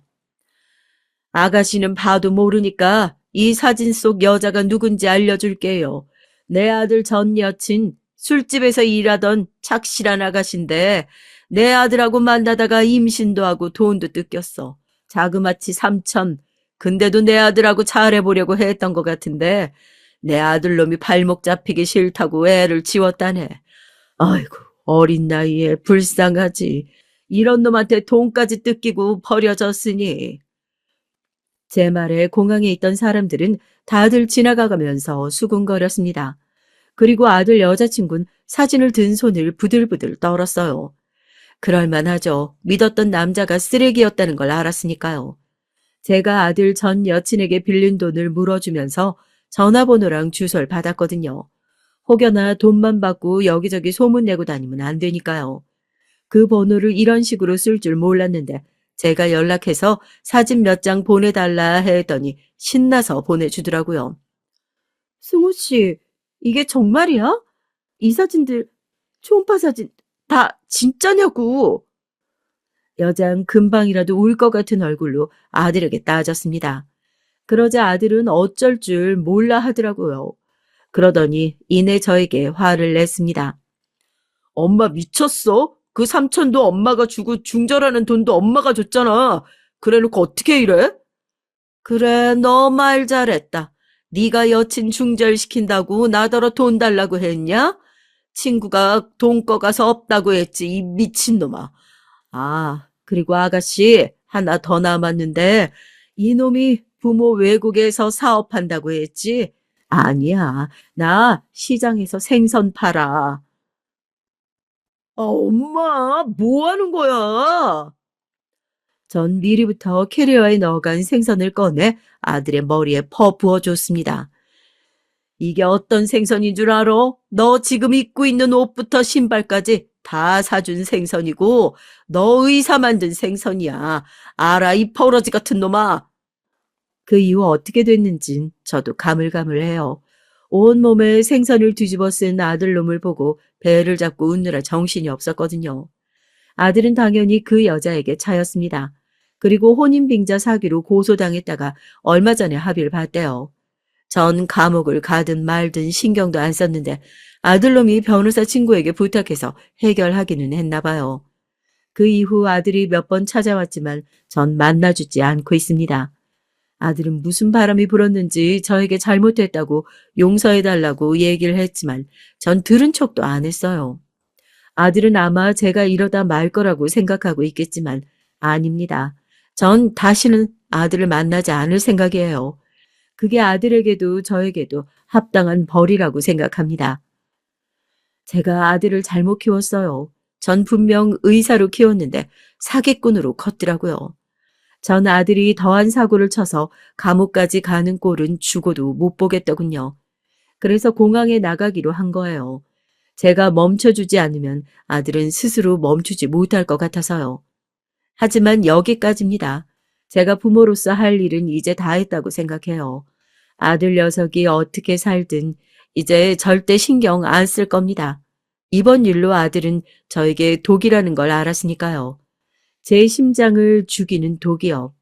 아들 없이도 혼자 잘 살라고 여러분께서 좀 응원해 주세요. 응원하는 댓글 많이 올려주시면 저에게 큰 힘이 될 것 같습니다. 두서없이 써내려간 제 얘기 끝까지 들어주셔서 감사합니다. 여러분의 가정은 언제나 화목하시길 바랄게요. 전 어렸을 때부터 아이를 너무 가지고 싶었어요. 어릴 때부터 항상 인형도 아기처럼 품에 갖고 다녔던 것 같네요. 열심히 일하고 돈을 벌었지만 늘 언젠간 결혼해서 꼭 내 아이를 가져야지 했던 것 같습니다. 회사를 다니고 30대가 지나고 정신없이 일만 했었지만 나중에 태어날 아이를 위해서 담배도 피우지 않고 늘 몸에 좋은 영양제랑 엽산 같은 걸 챙겨 먹었어요. 좀 오버스럽죠? 남자를 만나더라도 그 사람이 얼마나 매력적인지 그 사람이 가지고 있는 조건이라든지 이런 건 별로 중요하지 않았어요. 이상하게 이 사람이 내 아이의 아빠가 되면 어떨까? 이 사람은 어떤 아빠가 될까 하는 생각들이 먼저 들었던 것 같아요. 내 아이의 아빠가 되면 가장 이상적일 사람을 만나려고 했던 것 같습니다. 가정적이고 아이를 좋아하는 그런 사람이요. 그렇게 좋은 사람을 만나 힘들게 아이를 가졌어요. 그 소중한 내 딸아이가 미친 시부모 때문에 장애를 가지게 될 뻔했거든요. 너무나 답답하고 억울한 마음에 복수했지만 아직도 딸의 흉터를 보면 마음이 너무나도 아픕니다. 20대 후반에 전 좋은 아빠가 될 것 같다고 생각한 남자를 만나서 31살에 결혼을 했습니다. 지금 생각해보면 31살이란 나이는 아직도 어리고 좋은 나이인데 그땐 왜 그렇게 조바심이 났는지 모르겠어요. 남편은 조금 더 맞벌이하고 경제적으로 더 풍요로워지면 아이를 가지자고 했지만 전 더 나이가 들면 아이가 가지기 어렵지 않겠냐고 남편을 설득했습니다. 그래서 초반부터 많이 노력했는데 이상하게 아이가 잘 생기지 않더라고요. 몸에 좋다는 한약도 몇 개나 지어먹고 산부인과에 가도 별다른 이상은 없었지만 기대하는 소식은 들려오지 않았죠. 결혼하고 1년, 2년이 지나도 소식이 없으니까 처음엔 별말 안 하던 시부모님도 계속 소식을 물어오셨고요. 점점 나이도 먹어가니까 병원에서 시험관 시술을 권하더라고요. 생각보다 너무 힘들고 어려웠어요. 시험관 시술에 대해서 공부도 많이 하고 참 많이 알아봤던 것 같아요. 그래도 아이 생각하면 다 참을 수 있을 거라고 생각했는데 매일매일 배에다 주사를 꽂으면서 이렇게 고통스럽게 아이를 가져야 하는구나 하고 한탄했던 것 같습니다. 남편이 많이 안쓰러워하면서 도와줬지만 계속 착상이 되지 않고 임신이 안 되니까 많이 답답하고 힘들었어요. 제 친구 나영이가 옆에서 많이 위로해 줬습니다. 나영인 초등학교 때부터 알고 지낸 제 절친이에요. 결혼해도 별 뜻이 없고 통역하는 일을 하는데 일하기도 벅차다며 우리 부부랑 같이 식사하고 얘기하고 노는 게 유일한 힐링이라는 친구였죠. 3차 시술이 실패했을 땐 그냥 다 그만두고 싶었어요. 남편한테도 미안하고 다 내 탓 같고 남편도 같이 가서 검사해봤을 때 지극히 정상이었거든요. 종교가 없었지만 절에도 가고 교회에도 가서 심지어 천지신명도 찾고 정말 많이 빌었습니다. 아이 키우는 게 힘들다고 하는 사람들이 많았지만 차라리 있어서 힘들어 봤으면 좋겠다는 생각을 정말 많이 했던 것 같아요. 제가 너무 철이 없었네요. 4차는 악으로 깡으로 더 했었고요. 드디어 5차일 땐 이번이 정말 마지막이라는 마음으로 했어요. 마지막이라고 생각하니까 정말 최선을 다하고 싶더라고요. 배아 이식을 하고 며칠 동안 화장실 갈 때만 빼고 다 누워서 지냈습니다. 허리 아프고 힘들어도 제발을 외치면서 삼신할머니까지 부르면서 잠들었던 것 같아요. 남편이랑 일부러 인터넷 쇼핑도 하면서도 애기용품을 장바구니에 일부러 담아뒀죠. 꼭 곧 살 사람들처럼요. 그런 간절함이 통했는지 5차 시도 끝에 드디어 임신을 하고 안정기에 접어들었어요. 하루하루 배가 나오고 몸이 무거워져도 전 행복하기만 했죠. 전 아이를 맞을 이런저런 준비들을 시작했어요. 임신 일기는 기본이고 아이 면 기저귀도 만들었고요. 면 기저귀가 아이 피부에 좋다고 해서 100개 이상 만들었던 것 같아요. 친정 엄만 유난이라고 했지만 그렇게 아기 공주님을 얻고 얼마나 행복했던지요. 우리 딸이 세상에서 제일 예뻤고 가장 소중한 존재였습니다. 그렇게 되고 보니 남편은 좀 생각이 많아진 것 같았어요. 모든 세상은 제 딸 하나를 위주로 돌아가기 시작했으니까요. 남편은 아이를 좀 자유분방하게 자라게 하고 싶어 했지만 제 아이는 꼭 가장 안전하게 자라야 했고 제일 좋은 것만 해주고 싶었어요. 세상에 하나뿐인 내 아이니까요. 남편은 너무 유난이고 항상 지나치다고 말했습니다. 그러다 보니 싸우는 일도 잦아졌고 아이를 봐주고 싶어도 제가 자주 화를 내니까 아이는 그냥 전적으로 저한테 맡기기 시작했죠. 제가 많이 잘못한 것 같아요. 아이 아빠로서 가정의 소속감도 느끼고 가장으로서 인정도 좀 해주고 했어야 했는데 그냥 제가 남편이 하자는 모든 것에 거의 반대했던 것 같네요. 돈 버는 거에 전념한다고 친구도 없었던 남편은 그나마 편한 나영이한테 자주 하소연을 했던 것 같습니다. 나영이가 자주 네 남편 신경 좀 써줘라. 저러다가 삐뚤어지겠다 얘기해줬지만 제 세상은 오직 딸 하나를 중심으로 돌아가는 상황이라 힘들다가 점차 적응하고 나아지겠지. 남편은 가정적인 사람이니까 이렇게 안일하게만 생각했던 것 같습니다. 그러다 남편이 엄청 불같이 화를 냈던 날이 있어요. 남편은 외동은 아니지만 장남이었고 시골에 아버지 없이 계시는 어머니께 애틋할 수밖에 없었거든요. 시골 계신 어머니께 뭐라도 해드리고 싶어 했고 어머니도 남편을 항상 자랑스럽게 생각하고 좋아했죠. 전 어머니께 살가운 며느리는 아니었지만 어머닌 그래도 손주를 낳았다고 장하다고 해주셨습니다. 시어머니가 칠순이 되셨는데 남편이 한 달 전부터 좋은 선물을 해드리고 싶다고 하더라고요. 잔치는 시골에 동생이 준비한다고 했으니까 우리는 미리 좋은 선물이라도 같이 고르자고 얘기를 했었죠. 전 계속 하나를 케어하느라 잊어버렸고 결국 선물도 남편 혼자 샀어요. 출근 때문에 바빠서 생신 전에 받을 수 있게 택배를 보내든지 아니면 퀵을 보내든지 저한테 보내는 것만 좀 해달라고 부탁했거든요. 사실 남편은 일찍 내려가고 싶어 했지만 갑자기 업무 상황이 꼬여서 칠순잔치에 오후나 돼서야 내려갈 수 있었거든요. 전 하나를 데리고 가기 쉬운 거리도 아니고 애 몸 상태가 그렇게 좋지 않으니까 안 내려가겠다고 했죠. 남편도 시어머니도 섭섭한 것 같았지만 하나가 아픈 그것보단 나으니까 그냥 그러려니 하시는 것 같았습니다. 근데 칠순잔치에 내려간 남편이 전화가 와서 다짜고짜 엄청 화를 내는 거예요. 알고 보니 제가 시어머니께 보낼 옷을 보냈어야 하는데 비슷하게 포장되어 있던 고기를 보냈더라고요. 친정에서 저희 먹으라고 좋은 고기 보내주신 건데 아무 생각도 없이 포장지가 초록색인 것만 보고 고기를 종이 박스에 넣고 택배를 보낸 거예요. 안에 있는 고기는 다 상해서 악취가 나고 선물인 줄 알고 열어보신 시어머니는 한동안 아무 말씀이 없으셨대요. 그래서 남편이 죄송한 마음에 더 저한테 화를 냈던 것 같습니다. 남편도 이해가 가는데 전 제 상황을 이해해줬으면 하는 마음이 더 강했던 것 같아요. 지금 생각해봐도 제가 100번, 1000번 잘못했죠. 하지만 아이 옷이랑 기저귀 하나하나 다 소독하고 먹는 거 신경 쓰고 챙기고 집안 청소하고 살피고 아이 교육까지 하려니 다른 건 특히 남편 식사나 이런 건 챙기기가 쉽지 않았어요. 배달시켜 먹으라고 해도 배달 음식은 이제 싫다고 하더라고요. 시골에서 시어머니가 싸주신 반찬도 제가 잊어버리거나 택배 온 거 확인 못해서 많이 상해서 버렸거든요. 그 이후로는 밥에 대해서 별말 없어서 어떻게 먹고 다니겠지 했는데 칠순잔치 사건 이후로 그냥 남편은 늘 집에 자정이 넘어서 들어왔어요. 크게 대화를 하려고 하지도 않았고요. 저한테는 아이 케어하는 데 집중하라고 하고 일이 많아서 늦게 들어오는 날이 많으니까 각방을 쓰자고 하더라고요. 서운함보단 그게 하나를 키우는데 더 좋겠다고 생각했어요. 근데 한 3달 정도 지나니까 뭔가 정말 잘못됐다는 생각이 들더군요. 계속 남편이 어떻게 지내고 있는지 걱정도 되고 조금 여유가 생겨서 아침밥을 차려 놓거나 해도 먹고 나가지 않더라고요.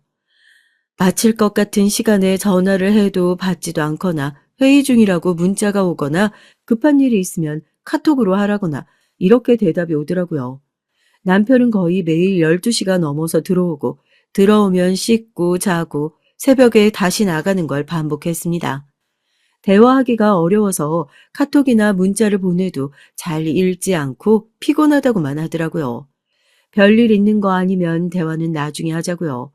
대화를 피하는 느낌이어서 지금은 서운한 게 많이 쌓여서 그렇겠지만 좀 지나고 적응하면 예전처럼 다정한 남편으로 돌아올 거라고 생각했습니다. 제가 육아로 너무 정신이 없어서 나영이랑도 오랜만에 연락했었는데 자기도 이런저런 일 때문에 바빠서 볼 시간이 없다고 하더라고요. 섭섭하기도 하고 내 주변 사람들이 이렇게 나한테 등을 돌리는구나 생각할 때마다 좀 우울했지만 하나가 있어서 그래도 웃고 하나가 걷고 엄마라고 부르기 시작하면서 그런 서운함도 다 사라지고 풀렸던 것 같아요. 그렇게 하나는 제 딸이자 베프가 됐습니다. 하나가 어린이집 다니고 한 5살이 됐을 때 이젠 그래도 좀 제 자신도 돌아볼 시간이 생기더라고요. 아이를 어린이집 보내고 나서도 불안하긴 했지만 시간적 여유가 좀 생기고 나니까 주변도 이제 좀 살펴야겠다는 생각이 들기 시작했어요. 다행인 건 남편은 하나에겐 좋은 아빠였습니다. 아이랑은 대화도 하고 숫자나 글자도 알려주고 동화책도 읽어줬죠. 저한텐 전혀 어떤 기대도 바라는 것도 없었지만요. 남편이랑 싸우기라도 해서 관계를 좀 개선하고 싶었지만 남편은 그냥 네 마음대로 해, 알아서 해, 이게 다였습니다. 나영이에게도 제가 너무 소홀했어서 나랑 이렇게 연락도 안 되고 대화를 피하는 건가 해서 집 앞에서 몇 번 기다렸는데 집에 많이 늦게 들어오는 건지 시간이 안 맞아서 자주 허탕을 치고 집으로 돌아갔어요. 그러다 전 너무 충격적인 모습을 보고 말았습니다. 드라마에서만 보던 장면이 제 앞에서 벌어진 거예요. 전 손이 덜덜 떨리고 다리가 떨려서 아무 말도 못했습니다. 하나가 깊게 잠들고 난 후 혹시나 늦은 시간에 나영이한테 찾아가면 볼 수 있을까 해서 갔는데 나영이 집에서 다정하게 뽀뽀하고 헤어지는 남편을 봤어요.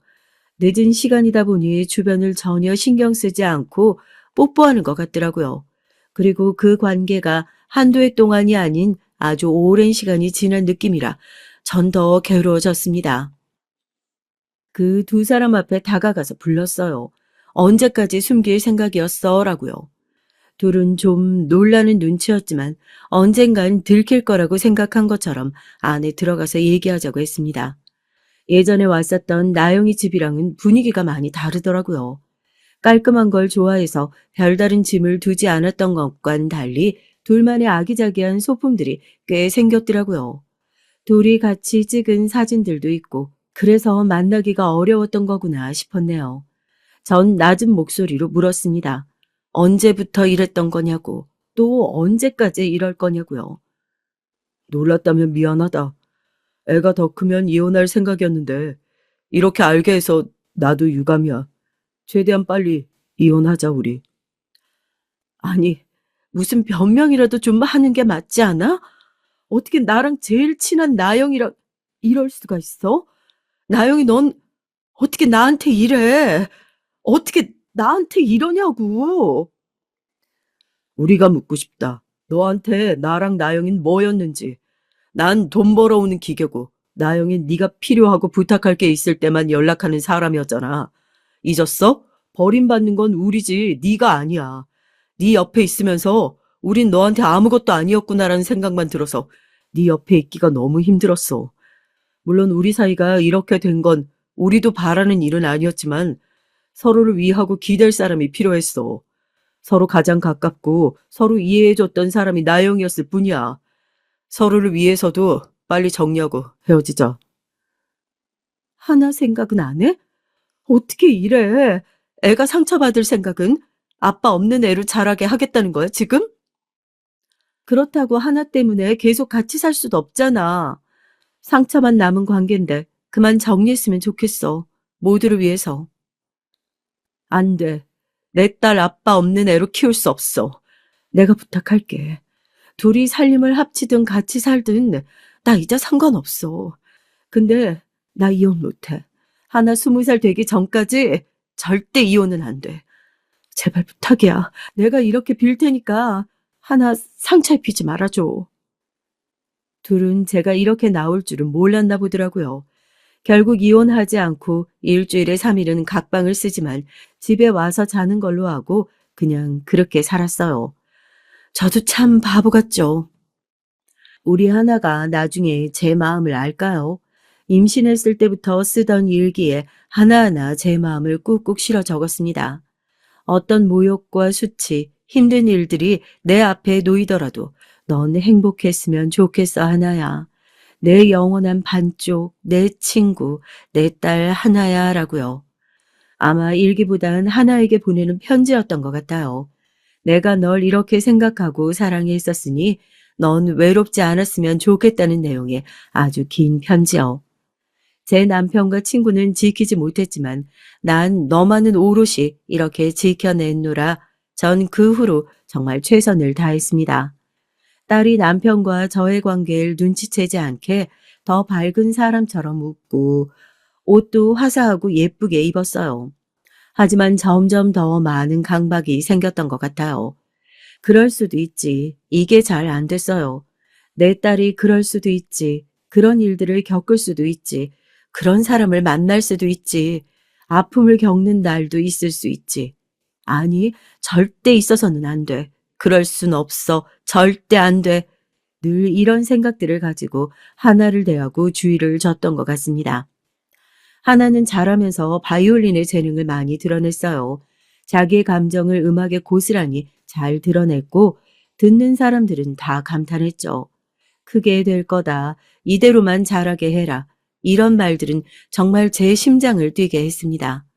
아이에게 특출난 재능이 있는 건 정말 저에게 큰 기쁨이고 행복이었어요. 하나도 바이올린을 정말 좋아하니까 중도에도 포기하지 않고 끝까지 노력해서 성공한 삶을 살도록 온 힘을 다해야겠다 다짐했죠. 근데 그게 정말 잘못된 것 같아요. 먹는 것도 제한하고 자세도 절대 흐트러뜨리지 않도록 항상 고쳐주고 연습 시간도 정해주고 아이가 놀고 싶다고 애원해도 한 가지에 열중해서 성공한 사람들 영상만 보여줬어요. 이렇게 해야 성공하는 거다. 이렇게 하면 1등이 될 수 있다. 그러면 다른 사람들이 너를 다 우러러 볼 거다. 넌 꼭 최선을 다해야만 한다.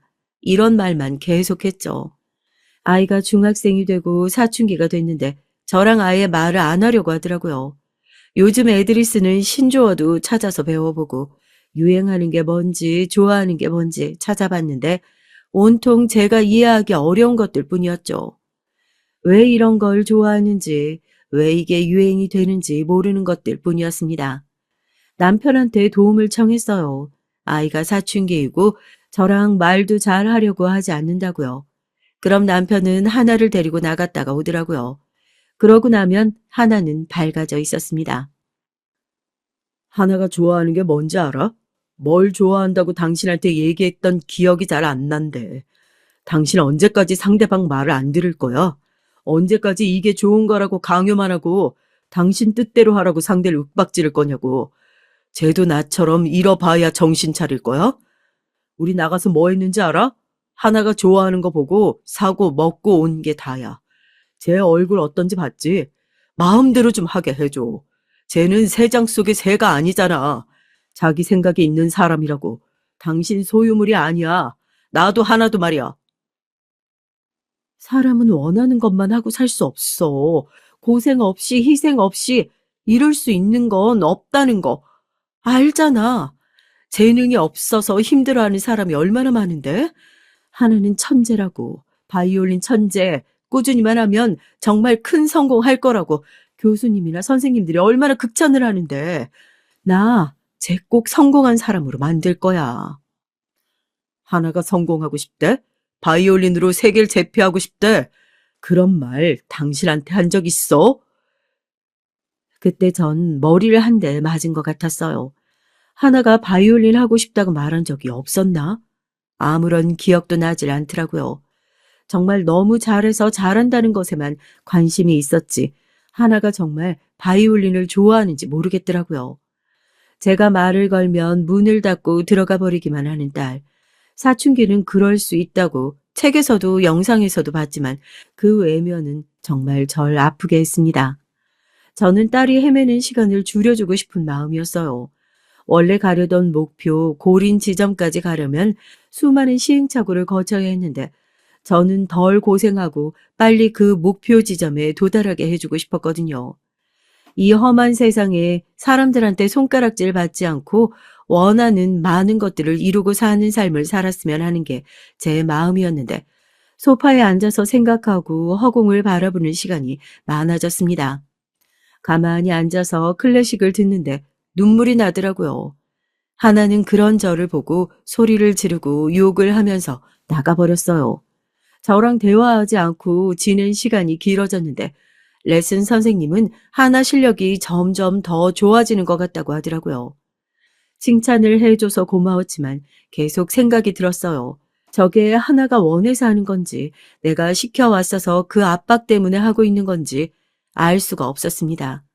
이런 상황 속에서도 실력이 늘고 있다고 하니까 전 더 고민이 됐던 것 같아요. 하루는 학교에서 선생님이 연락이 오셨더라고요. 학교에 한번 오시면 좋겠다고요.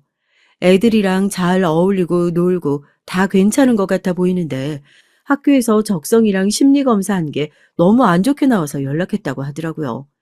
하나는 공부도 열심히 하고 음악도 열심히 하는데 정서적으로 불안하고 고통스러워하고 있다고요. 그 고통을 풀 수 있는 통로가 음악밖에 없어서 열심히 하는 걸로 보이지만 결국 바이올린으로 비명을 지르고 있는 거라고 보시면 된다고 하더라고요. 아이랑 대화하지 않은 지 몇 달이 됐다고 하니까 선생님도 많이 놀라시더라고요. 집으로 돌아와서 고민하다가 결단을 내리고 하나한테 갔어요. 말로 하면 피하기만 할 것 같아서 글로 써서 하나한테 줬죠. 사랑하는 하나야, 네가 행복하면 좋겠다는 마음으로 너한테 좋은 것들만 주려고 했었어. 네가 좋아하는지 싫어하는지 한 번도 물어본 적이 없다는 걸 어리석은 엄만 얼마 전에야 깨달았어. 미안해. 너에 대해서 잘 알려고 하지 않고 내가 알고 있는 것들만 좋다고 너에게 강요했던 모든 시간들을 사과할게. 나도 엄마가 처음이라 어떻게 해야 하는지 잘 몰랐어. 서둘렀던 날 용서해주면 좋겠다. 이제 나도 엄마가 아니라 내 삶을 살아보려고 해. 그리고 내 삶의 모든 결정권도 너에게 다시 돌려줄게. 이제 네가 원하는 걸 하고 살아. 네가 좋아하는 거, 네가 하고 싶은 거, 다 네 마음대로 해. 나는 그냥 지켜봐주고 지지해주는 사람이 될 거야. 그 과정에서 오는 아픔과 힘듦 모두 너에겐 새로운 경험들일 테지만 그 과정들을 겪으면서 더 멋있어져 있을 널 이젠 걱정하지 않고 응원할게. 난 진심으로 네가 행복하길 바래.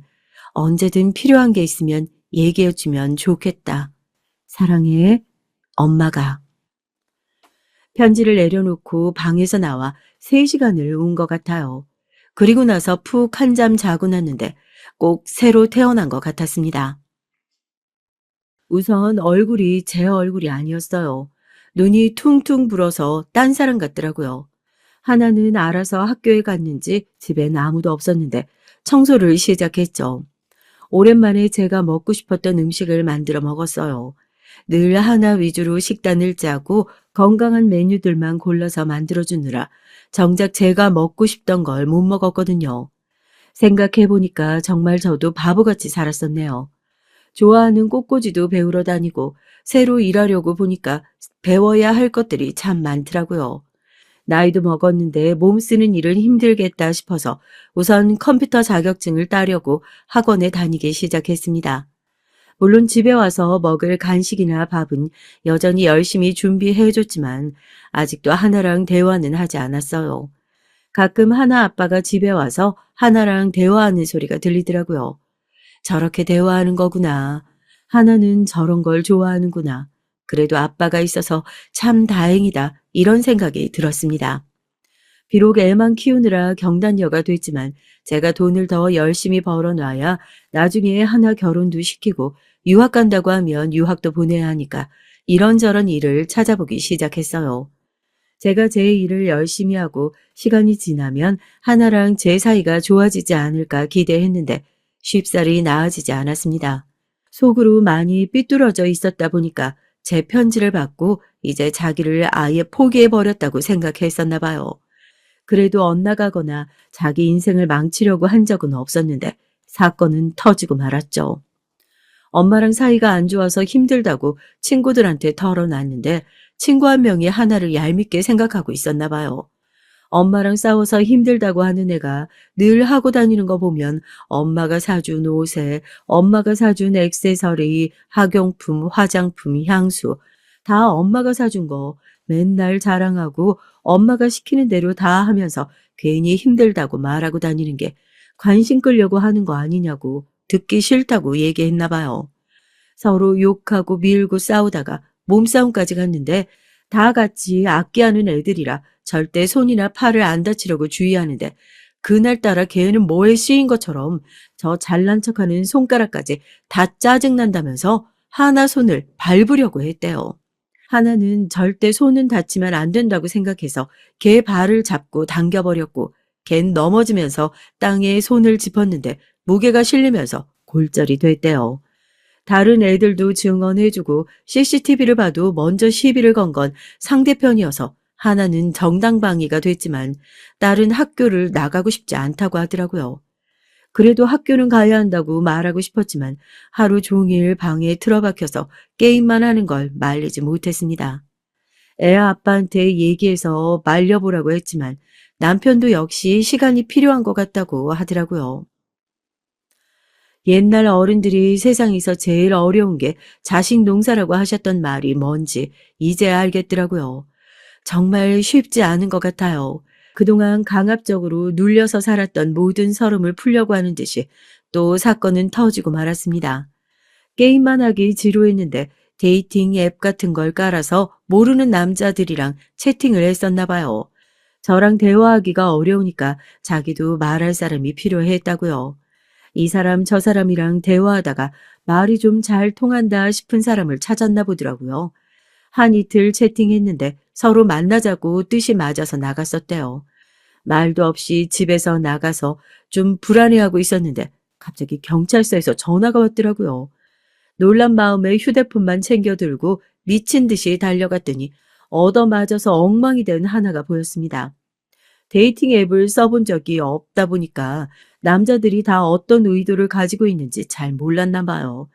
아직도 놀라고 어안이 벙벙한 표정의 하나는 저를 보고 울기 시작했어요.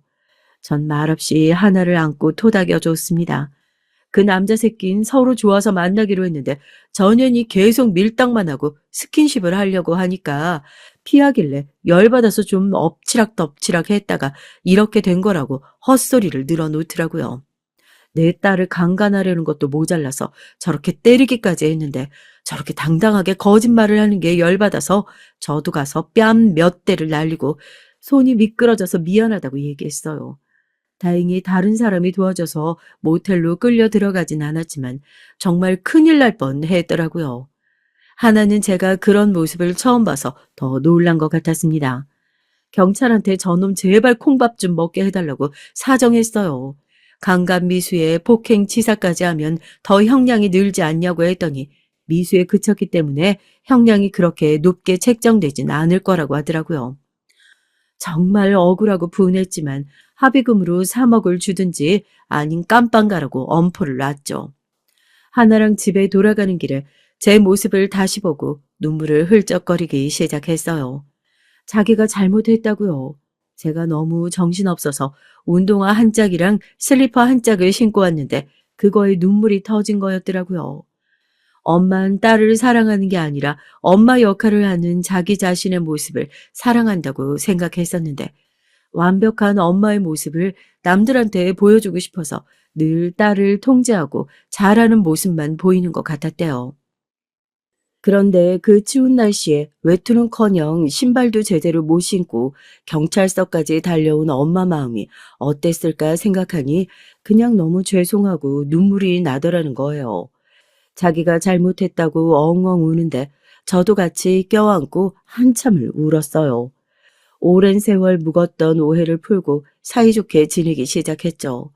같이 맛집도 다니고 운동도 같이 하러 다녔어요. 친구처럼 딸처럼 같이 지내는 시간이 참 소중하고 반짝거렸던 것 같네요. 그때 보여주었던 하나의 미소는 아직도 사진으로 찍어서 간직하고 있을 만큼 정말 예뻤습니다. 하나는 검정고시를 준비하고 저도 취업을 위해서 열심히 공부를 했어요.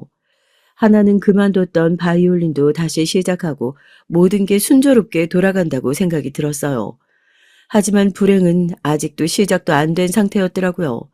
예전에 있었던 일들은 그냥 추억거리 정도로 끝날 수 있는 것들이었다면 지금부턴 본격적인 불행의 시작이었습니다. 하나는 중등과정은 검정고시에 합격해서 땄고 고등과정도 학원에서 배우고 있었죠.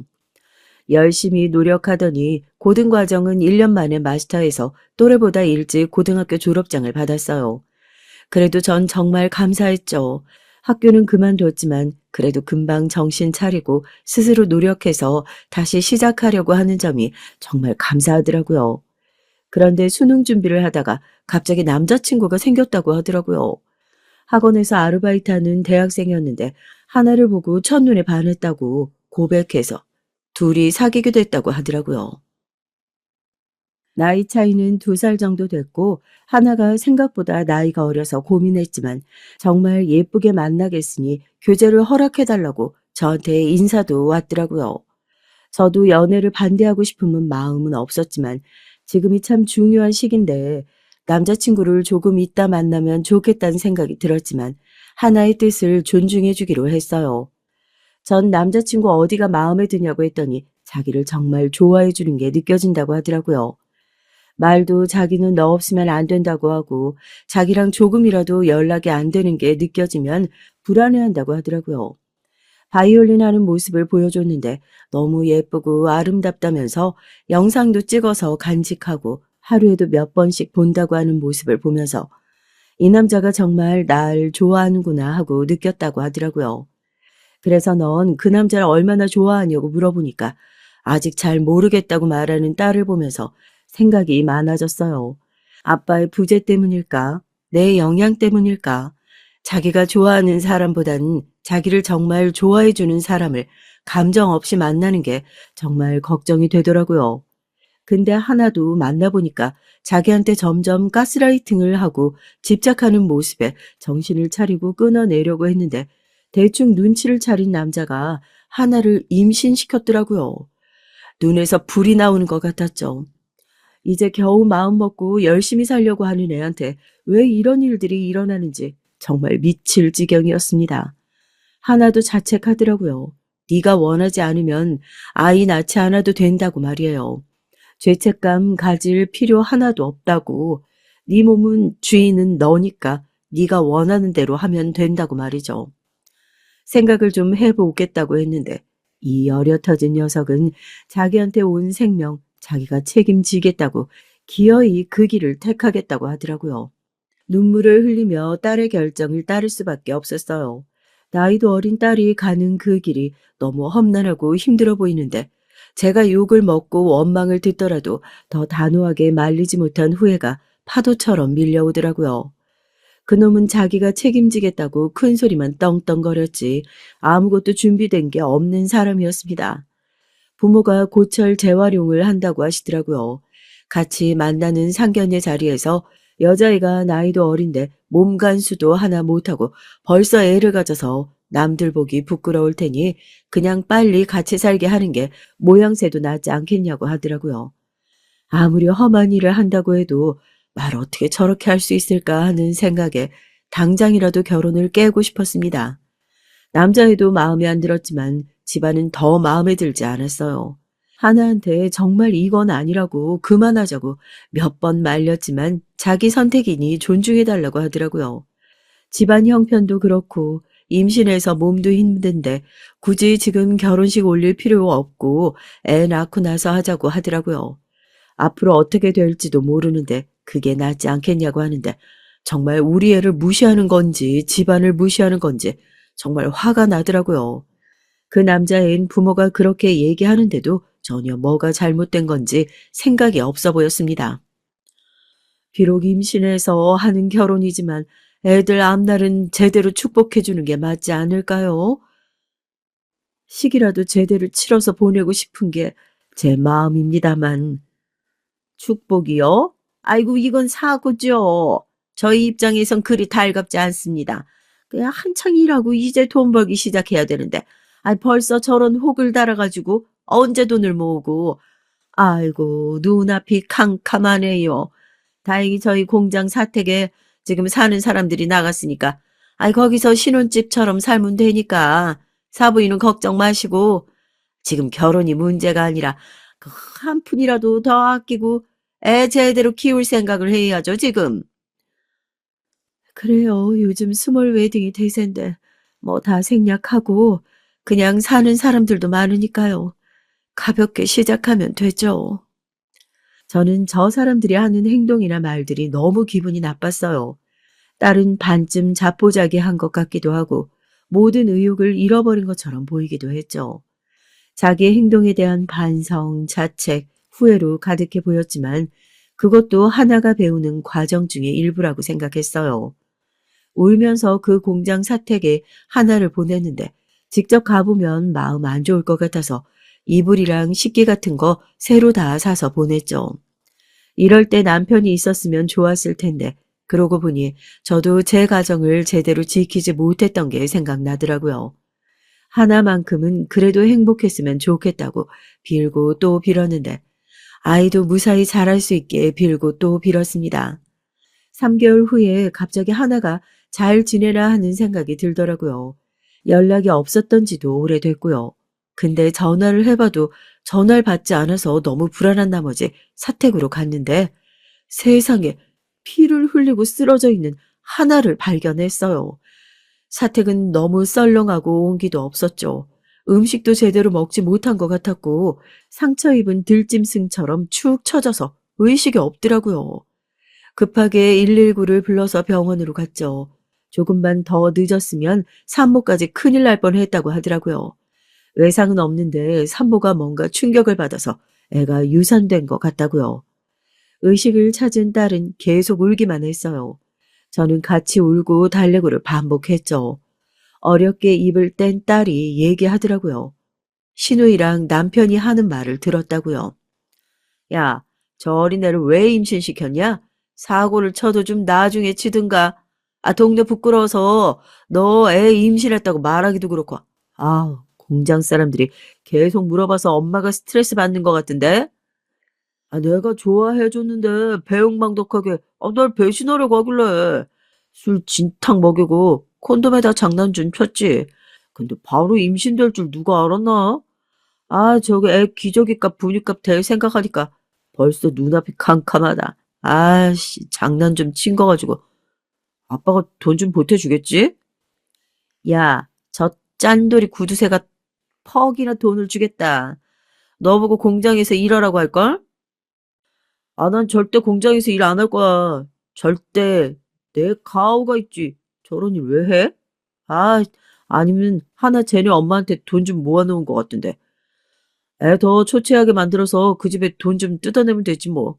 내가 왜 진짜 그 생각을 못했지? 그래, 그 엄마 딱 딸내미한테 목숨 거는 호구상이던데? 하나한테 준 옷이랑 가방 봤는데 장난 아니더라. 나 그거 내일 일하러 갈 때 좀 쓸게. 야, 네가 쓰라고 했다가 하면 별말 못할 거 아니야. 내가 살면서 그런 옷에 가방에 구두에 언제 들어보겠냐? 그 덕이라도 봐야지 뭐. 아니다. 몇 개 팔면 돈 좀 될 것 같은데. 제 몸 상태 안 좋으니까 몇 개 없어져도 상관없지 않을까? 나중에 물어보면 뭐 날 왜 도둑년으로 모으냐고 소리 좀 질러주면 깨갱할 것 같은데. 아싸, 돈 좀 만져보겠구나. 혼자 먹기 없지. 반반 나누자. 어?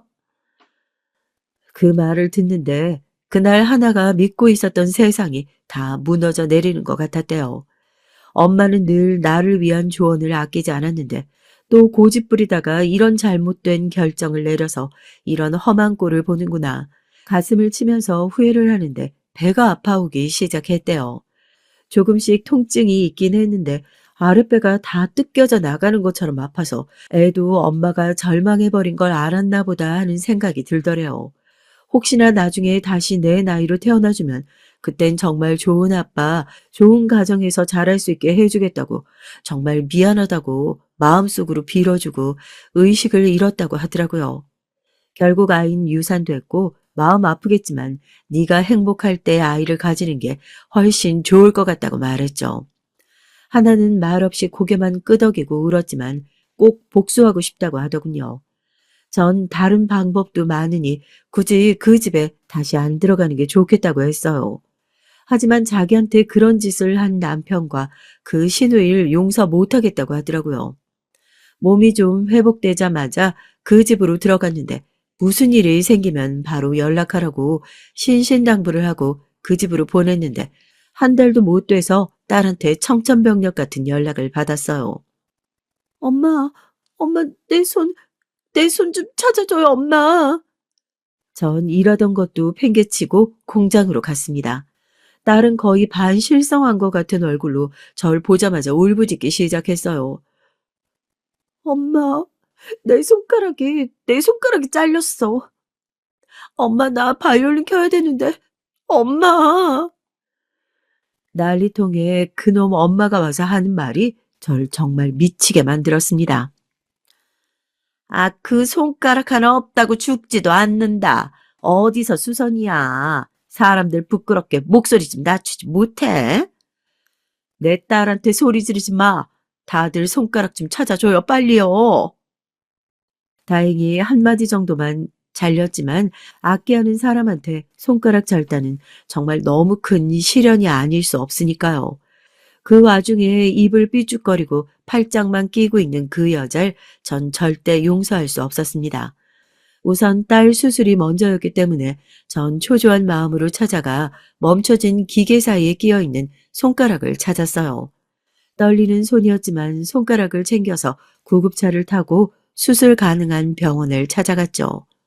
손가락 접합 수술을 하는 곳도 잘 없고 잘하는 사람을 만나기도 쉽지 않은 현실에 심장이 오그라드는 것 같았지만 다행히 도착하자마자 진행된 수술에 손가락은 건질 수 있었어요.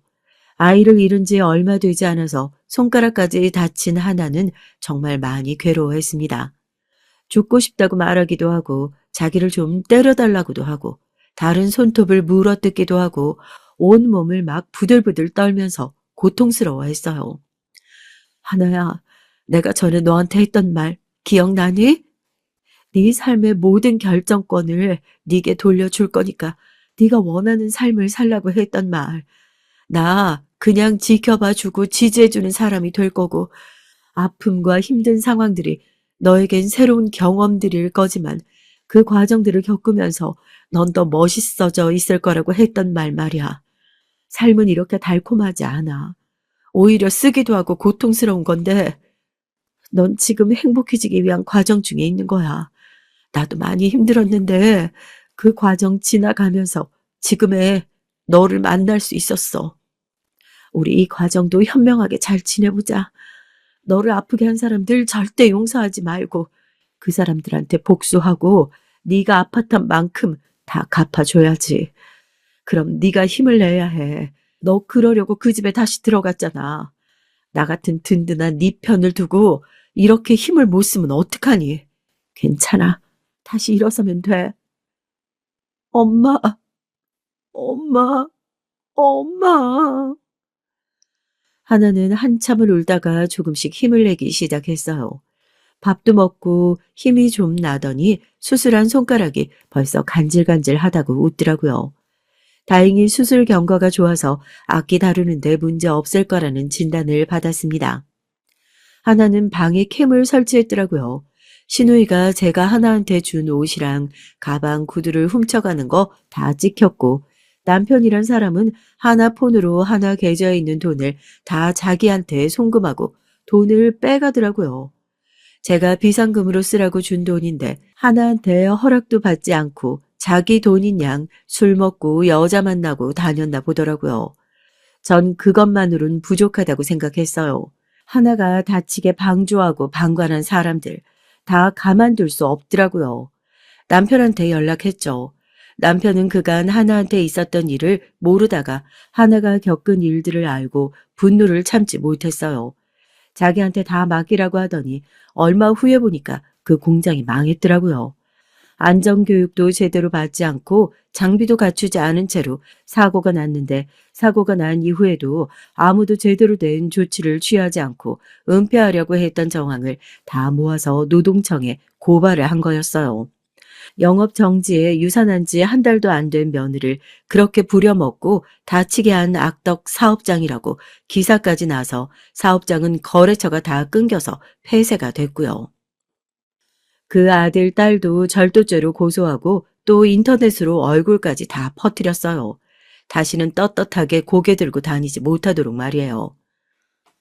아니, 그 젊은 애가 집에서 놀고만 있는데, 공장 나와서 일 좀 도우라고 했다고 이렇게까지 하는 게 말이나 돼요? 참나, 고작 손가락 한마디 잘린 거 가지고 우리 때는 비일비재한 일이었고 그래도 안 죽는다고. 진짜 유난 떠네. 아직도 남의 자식 구렁텅이로 넣어놓고 반성 한번 안 하시네. 좋아요. 빌기라도 하면 좀 감형해 주려고 했더니 역시 필요 없겠네요. 콩밥 제대로 드세요. 어이가 없어서. 네 자식이 그렇게 다쳤으면 네 딸이 손가락이 잘렸어도 손가락 하나 없어도 상관없다고 할 거야? 유산한 지 한 달도 안 된 애를 음악하는 애라서 손 다치면 안 된다고 사정했는데 그런 애 바깥 벌라고 떠밀어서 다치게 한 널 절대 용서 안 해. 두고 봐. 재활을 부지런히 해서 상처는 좀 남았지만 움직이는 데 불편함은 많이 좋아졌다고 해요. 부지런히 스트레칭도 해주고 손을 전보다 더 소중하게 여기고 살게 됐다고 하더라고요. 다행히 왼손이 다쳤으면 거의 연주는 힘들 수도 있었는데 화를 켜는 손이라서 그나마 좀 나은 것 같다고 하더라고요. 좀 심심해하는 것 같아서 하나 임신했을 때부터 썼던 일기를 하나한테 보여줬죠. 틈날 때마다 읽어보면서 하나는 무슨 역사책을 보는 것 같은 기분이 들었대요. 그 일기엔 그날그날 있었던 일과 날씨, 사람들과 주고받았던 대화, 먹었던 음식, 하나가 움직였던 느낌 등 정말 자세하게 적혀 있어서 놀랐고 아빠와의 일도 다 적혀 있어서 놀랐다고 하더라고요. 하나가 저랑 대화를 안 하고 피하려고 했던 게 저랑 남편이 헤어지고 별거 아닌 사이라는 걸 알게 돼서 그랬다고 하더라고요. 아빠는 자기를 유일하게 숨쉬게 해주는 사람, 자기를 좀 더 자유롭게 해주는 사람인데 그런 아빠까지 등 돌리게 만들었고 엄마 욕심으로 아빠를 자기한테 뺏어가게 했다는 생각에 너무 미웠다고 하더라고요. 그런데 알고 보니 나영이 이모랑 아빠가 불륜을 해서 엄마랑 별거를 하게 됐다는 것에 너무 놀랐고, 더구나 불륜을 저질렀는데도 엄마 아빠가 헤어지지 않았던 건 다 자기가 상처받게 하지 않으려고 엄마가 한 일이었다는 것에 너무 놀랐대요. 자기가 그렇지 않아도 힘든 엄마를 더 힘들게 했다는 생각에, 그리고 자기를 너무 사랑하는 그 마음에 힘을 내야겠다는 생각이 저절로 들었답니다. 그 아픈 주사들을 맞아가면서 자기만을 기다렸을 엄마한테 너무 몹쓸 짓을 많이 해서 지금 벌 받는 것 같다고 저한테 얘기하더라고요. 전 그냥 네가 내 옆에 있어서 행복하고 네가 좋아하는 일 하면서 행복하게 살았으면 좋겠다고 했어요. 그 후로 저흰 세상에 둘도 없는 친구가 됐죠. 모녀지간이지만 서로를 누구보다 잘 알고 서로 대화하고 상의하면서, 그리고 자주 투닥투닥하면서 그렇게 살아가고 있어요. 그 나쁜 놈들은 다 실형을 받고 감옥에 있다네요. 제발 죗값을 치르고 좀 개과천선하면 좋겠다는 생각이 드네요. 날 때부터 다른 사람 누가 있겠냐만 다시는 만나고 싶지 않은 사람들인 것 같아요.